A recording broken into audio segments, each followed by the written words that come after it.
Hello guys, welcome to our channel Power of Movie Lover and this is Venky. Day 2 expectations ని మించిపోయిన పెద్ద film, promising content తో వస్తున్న లేనెంట్ cinema. Janhvi Kapoor సీన్లు పెద్ద సినిమాలో ఉంటాయా, తీసేసారా? వీటితో పాటు రిమైనింగ్ ఇంట్రెస్టింగ్ అప్డేట్స్ ఏంటి వీడియోలో చూద్దాం. అంతకంటే ముందు ఒక చిన్న రిక్వెస్ట్, మన ఛానల్ ని కొత్తగా ఎవరైనా విజిట్ చేస్తుంటే ఒకసారి ఛానల్ లోని కంటెంట్ చూసి నచ్చితే సబ్స్క్రైబ్ చేసుకుని మాకు సపోర్ట్ చేయండి. అండ్ వీడియోని లైక్ చేసి మన ఇన్స్టా పేజ్ ని ఫాలో మాత్రం మర్చిపోవద్దు. పెద్ద మూవీలో ఏదైనా ఇబ్బందికరంగా సీన్స్ ఉన్నాయంటే, ఏదైనా సీన్లు అవసరం లేదు అనిపించాయంటే అవి కేవలం జాన్వీ కపూర్ ఉన్న సీన్స్ మాత్రమే. యాక్చువల్గా జాన్వీ కపూర్ క్యారెక్టర్ మొత్తం సినిమా నుంచి తీసేసినా కూడా ఎలాంటి చేంజ్ అయితే ఉండదు. అయితే కొన్ని సీన్లు ఆడవాళ్ళని ఇబ్బంది పెట్టే విధంగా ఉన్నాయని ట్రోల్స్ అనేవి గట్టిగా వస్తూ ఉండడంతో బుచ్చిబాబు దాకా ఇది వెళ్ళాయి. అండ్ దీనిపై రీసెంట్ గా రెస్పాండ్ అవుతూ లేడీస్ పై తనకున్న రెస్పెక్ట్ ఏంటో పోస్ట్ చేశాడు. అండ్ సీన్స్ అయితే ఈ రోజు నుంచే కొన్ని తొలగించబోతున్నట్టు టాక్. దూత సీజన్ 2 త్వరలోనే స్టార్ట్ కాబోతుందని ప్రీవియస్ వీడియోస్ లో మాట్లాడుకున్నాం. అండ్ ఫైనల్ ఇది నాగార్జున గారి క్లాప్ తో నిన్న స్టార్ట్ అయింది. నాగచైతన్య కెరీర్ లోనే అండర్ రేటెడ్ పర్ఫార్మెన్స్ దూత 1. సో సెకండ్ సీజన్ తో ఎలాంటి సర్ప్రైజ్ ఇస్తాడో చూడాలి. ఇక ఫైనల్లీ లెనిన్ సినిమా నుంచి ఒక ప్రామిసింగ్ కంటెంట్ అయితే బయటకు వచ్చింది. ద సోల్ ఆఫ్ లెనిన్ అని చెప్పి సాంగ్స్ టీజర్ మిక్స్ అయిన వీడియో ఒకటి బయటకు వచ్చింది.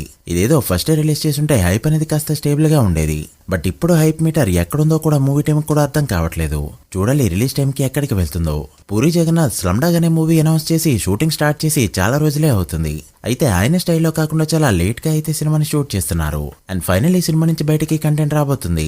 జూన్ 8న 6 PM కి టీజర్ అయితే రిలీజ్ చేయబోతున్నారు. చూడాలి పూరి స్టైల్లో విజయ్ సేతుపతి ఎలా ఉంటాడో. సమరసింహారెడ్డి మరొకసారి థియేటర్స్ లోకి రాబోతుంది. బాలయ్యబాబు బర్త్డే సందర్భంగా ఈ మంత్ 10న రీ రిలీజ్ కి రెడీ అవుతూ ఉండగా బుకింగ్స్ ఈ రోజు ఈవినింగ్ 6 PM కి ఓపెన్ చేయబోతున్నారు. ఇంట్రెస్ట్ ఉన్న వాళ్ళు చెక్ చేయండి. ఎల్లమ్మ షూటింగ్ కూడా ఎప్పుడో స్టార్ట్ అవగా దిల్లాజు DSPని మంత్ కి ఒక 10 days మాత్రమే అడగడంతో సినిమా అయితే లేట్ గానే జరుగుతుంది. అయితే ప్రెజెంట్ DSP నుంచి వచ్చిన అప్డేట్ ఏంటి అంటే, సినిమాలో కొన్ని సాంగ్స్ ఇప్పటికే రెడీ అయ్యాయి, బ్యాక్గ్రౌండ్ స్కోర్ కూడా రెడీ చేస్తున్నాడు. అవుట్పుట్ అయితే నెక్స్ట్ లెవెల్ వస్తుందని ఇన్సైడ్ టాక్. కరుపు సినిమాకి ముందు సూర్య మార్కెట్ చూస్తే తన final run box office report ని ధనుష్, శివకార్తికేయన్ అండ్ ప్రదీప్ రంగనాథన్ వంటి హీరోలు ఎప్పుడో క్రాస్ చేసి కూర్చున్నారు. సో టైర్ 1 లో సూర్య అసలు ఉన్నాడా లేదా అనే డౌట్స్ కూడా చాలా మందిలో వచ్చాయి. బట్ ఫైనల్లీ ఇప్పుడు డైరెక్ట్ గా 300 కోట్ల మార్క్ ని కొట్టేస్తూ మళ్ళీ టైర్ 1 లోకి ఎంట్రీ ఇచ్చాడు సూర్య. నిన్నొచ్చిన కలెక్షన్స్ తో ట్రేడ్ లెక్కలో కూడా అఫీషియల్ గా 300 కోట్ల మార్క్ అందుకుంది ఈ ఫిలిం. చూడాలి మరి ఫుల్ లో 350 కోట్లు టచ్ చేస్తుందో లేదో. పెద్ద రాకపోయి ఉంటే ఈజీగా ఇంకో 3 కోట్లు అయితే తెలుగు స్టేట్స్ నుంచే వచ్చేవి. ఇక పెద్ద విషయానికి వస్తే డే 3 పర్ఫార్మెన్స్ డే 2 కంటే చాలా బెటర్ గా ఉంది. అయితే డే 2 పర్ఫార్మెన్స్ ఎలా ఉంది అంటే, ఎక్స్పెక్ట్ చేసిన దానికంటే నెక్స్ట్ లెవెల్లో ఉంది.